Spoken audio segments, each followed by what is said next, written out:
L'éducation moderne, c'est la culture des gadgets, des appareils ou des machines qui vous aident à cuisiner, à nettoyer, à repasser, à calculer et à effectuer diverses autres tâches essentielles afin de vous en libérer l'esprit.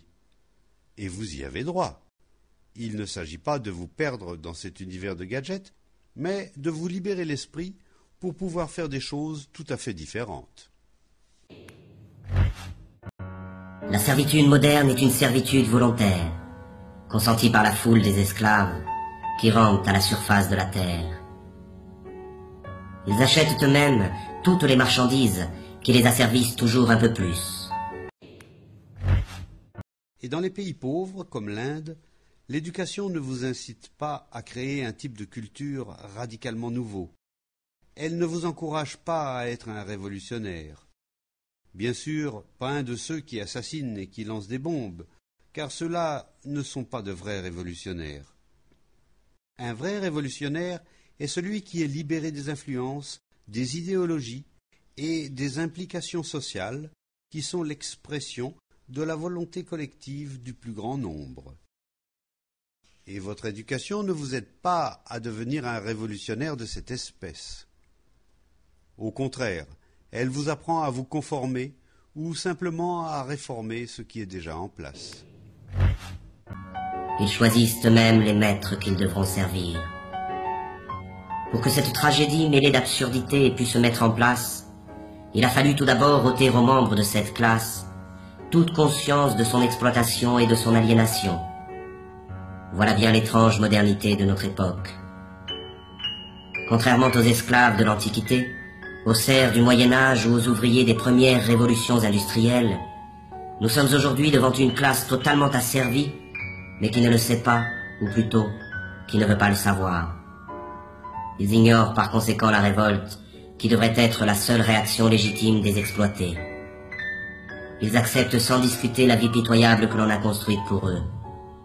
Le renoncement et la résignation sont la source de leur malheur. Voilà le mauvais rêve des esclaves modernes, qui n'aspirent finalement qu'à se laisser aller dans la danse macabre du système de l'aliénation. Notre mode de vie actuel, notre mode d'enseignement, le mode de fonctionnement de nos gouvernements, avec leur corruption et leurs guerres incessantes, selon vous, c'est cela qui est facile à mettre en pratique? Faut-il pratiquer l'ambition, l'avidité? Une société fondée sur l'avidité et l'ambition porte toujours en elle le spectre de la guerre, du conflit, de la souffrance. Faut-il les mettre en pratique? Bien sûr que non. Et c'est ce que j'essaie de vous dire au cours de ces causeries. L'amour est la chose au monde la plus aisée à mettre en pratique.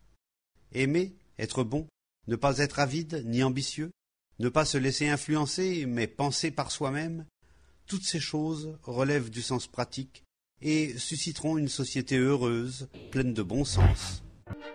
L'esclave moderne aurait pu se contenter de sa servitude au travail. Mais à mesure que le système de production colonise tous les secteurs de la vie, le dominé perd son temps dans les loisirs, les divertissements et les vacances organisées. Aucun moment de son quotidien n'échappe à l'emprise du système. Chaque instant de sa vie a été envahi. C'est un esclave à temps plein. Il y a tant de distractions, tant d'amusements, nous soyons presque tous spectateurs et si rarement acteurs. Chaque fois que nous avons quelque temps libre, nous sommes pour la plupart en quête d'une forme de divertissement. Nous choisissons un livre sérieux, un roman ou un magazine. En Amérique, nous allumons la radio ou la télévision, où nous nous livrons à d'incessants bavardages. Nous exigeons sans cesse d'être divertis, amusés, arrachés à nous-mêmes.